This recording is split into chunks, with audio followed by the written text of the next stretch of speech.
ETF index mutual funds నేర్చుకుని stock మార్కెట్లో రాణించాలనుకుంటున్నారా? వెంటనే ఈ నెంబర్కి కాల్ చేయండి.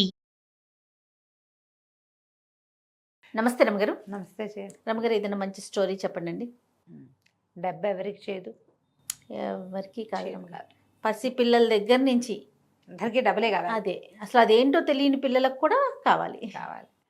మామూలుగా వేలు ఉన్నవాడికి, వందలు ఉన్నవాడికి వేలు కావాలి, వేల వాడికి లక్షలు, లక్షల వాడికి కోట్లు, కోట్ల వాళ్ళకి కోటాను కోట్లు. అంతే. ఎంతున్నా ఇంకా సంపాదిద్దాం, ఇంకా గ్రాప్ చేద్దాం, ఇంకా లాగేసుకుందాం, ఇంకా మింగేద్దాం, ఇంకా హడపాయించేద్దాం, అలాగే అనిపిస్తుంది.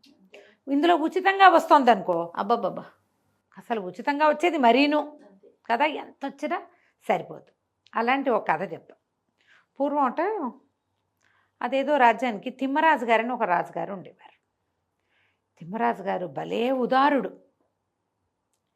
వాళ్ళ దగ్గర పనిచేసే వాళ్ళకి ధారాళంగా డబ్బిచ్చేవట్ట ఆయన. వాళ్ళకి రాక్ కాసులు లేవు, వెండి కాసులు లేవు, బంగారు కాసులే. పుష్కలంగా జీతాలు ఇచ్చేవాడు.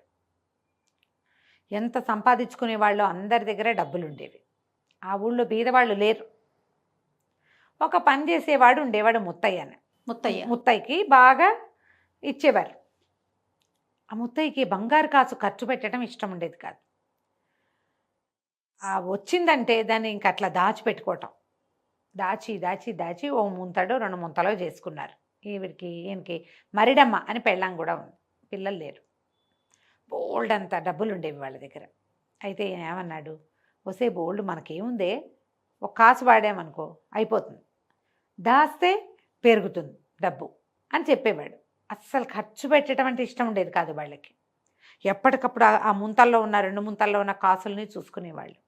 ఎలా కాసు వచ్చి అందులో చేరుతుందా అని ఉండేది వాళ్ళకి. ముత్తయ్యకి ఎక్కువ, మరిడమకి ఆయనతో ఉండి ఈవిడకి కూడా అలవాటయ్యింది. అయితే ఒకనాడు అన్నాడు, ఏమే మనం కోటీశ్వర్లు అయిపోయేందుకు ఒక మంచి మార్గం ఉంది అన్నాడు. ఆవిడ ఒళ్ళు పులకరించింది. ఏమిటో చెప్పు. ఏముంది, నేను కొన్నాళ్ళు అబ్స్కాండ్ అయిపోతా.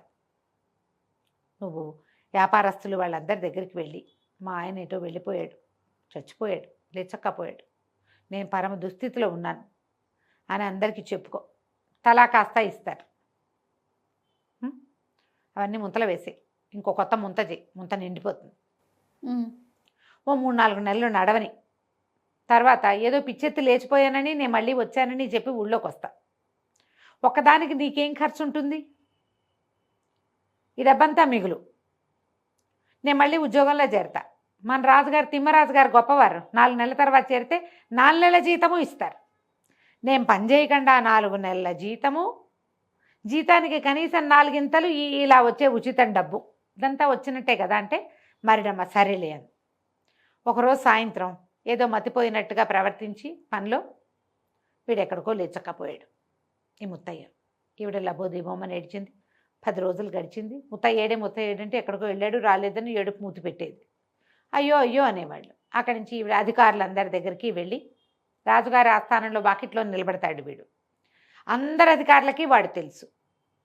ఆయన ఎక్కడికో లేచకపోయాడు, అయ్యగారు నా బతికేంటండి అని అడిగితే, అయ్యో ఏమిటమ్మా ఏడుస్తున్నావు, ఉండు వస్తాడులే 4 రోజులు చూడు, ఇదిగో ఈ 10 రూపాయలు పట్టుకెళ్ళని 10 కాసులు, ఇదిగో ఈ 10 అని వాళ్ళిచ్చి వీళ్ళిచ్చి ఎన్ని 10లు వచ్చినాయో, ఎన్ని 5లు వచ్చినాయో, ఎన్ని 20లు వచ్చినాయో.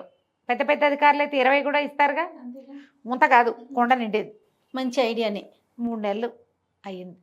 4వ నెలలో ముత్తయ్య వచ్చాడు. చూసి ఆశ్చర్యపడి, ఏమిటే ఇంత సంపాదించేసావు నువ్వు అన్నాడు. ఇంకా నేను పోనండి.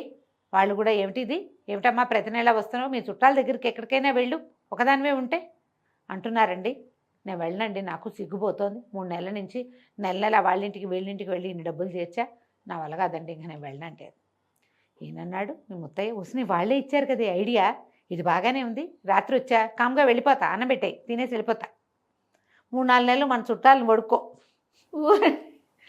అన్నాడు. అనేసరికి సరే ఒప్పుకుంది. ఈమె ఒప్పుకుంటోంది చూడండి. ఒప్పుకుంది. వెళ్ళిపోయాడు. మర్నాడు ఏం చేసింది ఈవిడ, ఎక్కడెక్కడే పాత చుట్టాలు, మేనమామ తోడల్లుడి బావమరిది షడ్డు కూడా పట్టుకుంది. ఎప్పుడో పెళ్లిలో కలిసాం, ఎప్పుడో ముగ్గుల పోటీలో కలిసాం, ఎప్పుడో గుళ్ళో కలిసాం, ఎప్పుడో జాతరప్పుడు కలిసాం. అట్లా ఒక్కోళ్ళ ఇళ్ళకి వెళ్ళి, అయ్యో మా ఆయన ఎట్టాగో వెళ్ళిపోయాడు, నేను ఇట్ట ఒంటరి దాన్ని అయిపోయాను, జీతం లేదు బచ్చం లేదని ఏడవటం. వాళ్ళు అయ్యో ఉండు 4 రోజులు ఉండని 4 రోజులు నొక్క మేపటం ఈవిడ్ని. శుభ్రంగా తింటాం. వాళ్ళు ఏమైనా నేను వెళ్ళొస్తానమ్మా ఏదో నా కష్టాలు నేను పడతాను, సరే 4 కాసులు ఉంచని ఎవరి శక్తి అనుసారం 2, 4, 6, 3, 2 వచ్చాయి.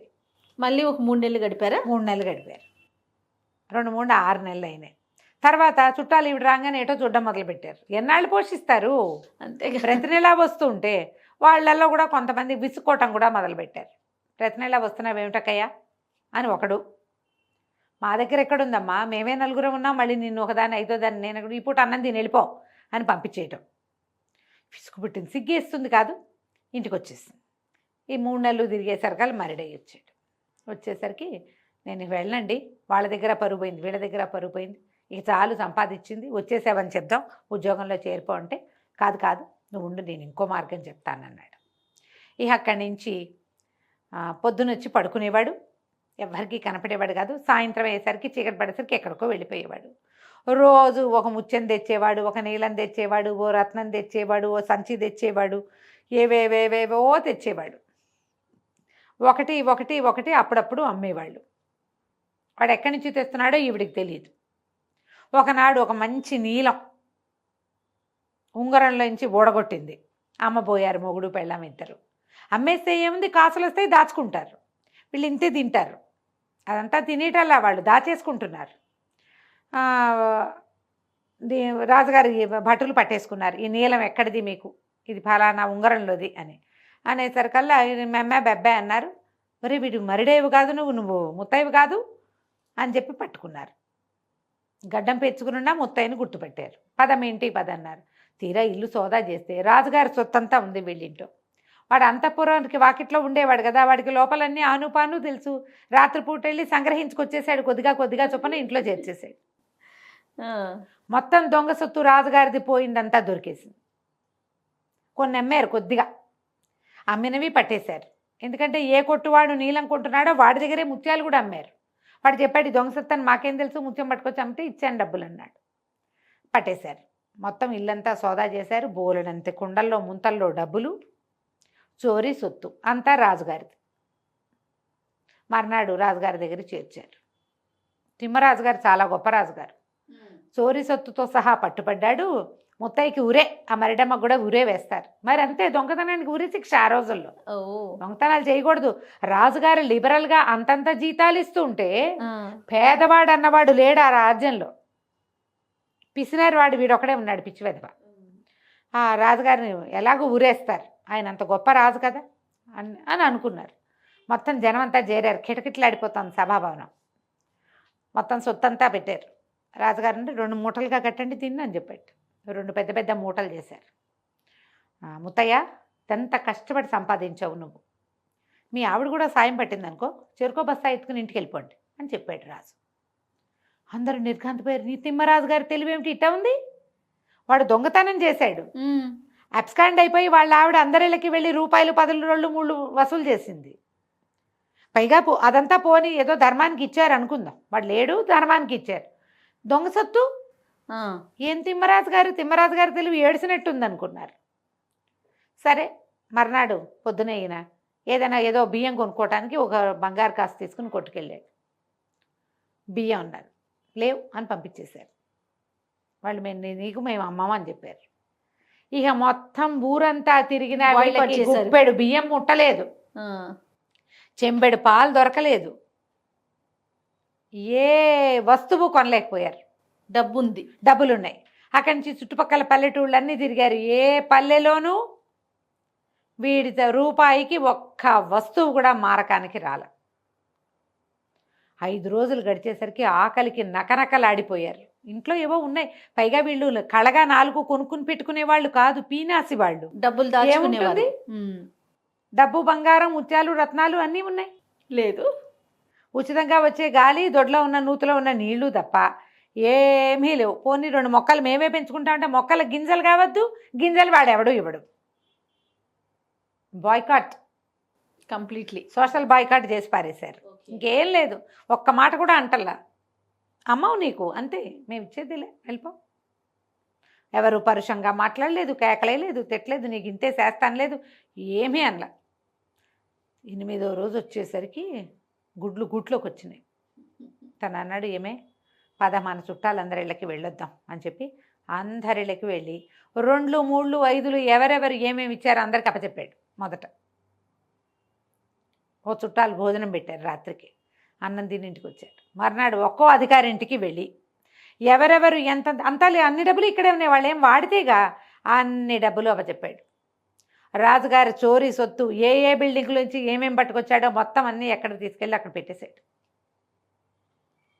ఇక అంతే, మొత్తం అప్పచెప్పేశారు. అన్నీ అప్పచెప్పి మొగుడు పెళ్ళాం నీరసంగా వాకిట్లో కూర్చున్నారు. దేవుడాన్ని రాజభట్లు వచ్చారు. అన్నీ అప్పచెప్పాక రాజభట్లు వచ్చారని హడిలిపోయారు వీళ్ళు. చుట్టుపక్కల వాళ్ళు కూడా వీడు పాప అన్నీ వెనక్కి ఇచ్చేశాడు. దొంగ సొత్తుతో కనపడ్డప్పుడు రాజుగారేమో వదిలిపెట్టాడు. ఇప్పుడు అన్నీ ఇచ్చేశాక వీడి వెంట పడ్డాడు ఏమిటి అనుకుంటే, ఈ వచ్చిన సైనికులు సంచుల్లోంచి చక్కగా రుచికరమైన ఆహారం తీసి ముత్తైకి మరిడమ్మకి పెట్టారు. మీరు 10 రోజులు ఈ భోజనం చేయలేదు కదా, తినండి అని. ఏమి తినలా, ఏదో ఇంత తింటున్నారు, ఏం లేదు వాళ్ళ దగ్గర. శుభ్రంగా కూర్చుని తిన్నారు. రేపటి నుంచి మీరు వంట చేసుకోక్కర్లా, మీ భోజనం రాజప్రసాదం నుంచి వస్తుంది అని చెప్పారు. ప్రతిరోజు రాజప్రసాదం నుంచి భోజనం వచ్చేది. అంతే, డబ్బు లేవు. కానీ వీళ్ళకి డబ్బుల మీద వ్యామోహం పోయింది పూర్తిగా. ఇద్దరూ రాజుగారిని సేవించుకునేవారు. ఎక్కడుంటే అక్కడ హాయిగా కడుపు నిండా తిని నిద్రపోయేవారు. ఆ రాజ్యంలో ప్రతి వాళ్ళు తెలుసుకున్నారు తిమ్మరాజు గారు ఎంత బాగా చేశారు. వాడికి దొంగతనం అన్ని బుద్ధులు పోగొట్టేశారు, అన్నీ పోయినాయి, చక్కగా మంచిగా మారాడు. ఆ తర్వాత ఒక పెద్ద ధర్మసత్రం వెలిస్తే ఆ ధర్మసత్రానికి సేవకులుగా ఈ ముత్తయ్యని మరిడమని అక్కడే ఉంచారు. ఈ సత్రం మీది, ఇది డబ్బంతా అక్కడి నుంచి వస్తుంది, అందరికీ పెట్టండి, మీరు హాయిగా ఉండండి, మీకు పిల్లలు లేరు జల్లలు లేరు, రాజుగారిని ఇట్లా సేవించుకోండి అని చెప్పారు. ఆ తర్వాత ఇంకెప్పుడు ముత్తయ్య 1 రూపాయి కూడా వెనకేలా, కానీ ఎన్నో పుణ్యకార్యాలు చేశాడు. ఆ దారిని పోయే వాళ్ళందరికీ అన్నం పెట్టాడు. కథ కంచికి మనం ఇంటికి. బా, సూపర్ స్టోరీ రమ్మగారు. బాగుంది కదా, చాలా చాలా బాగుంది. నమస్తే అండి. నమస్తే.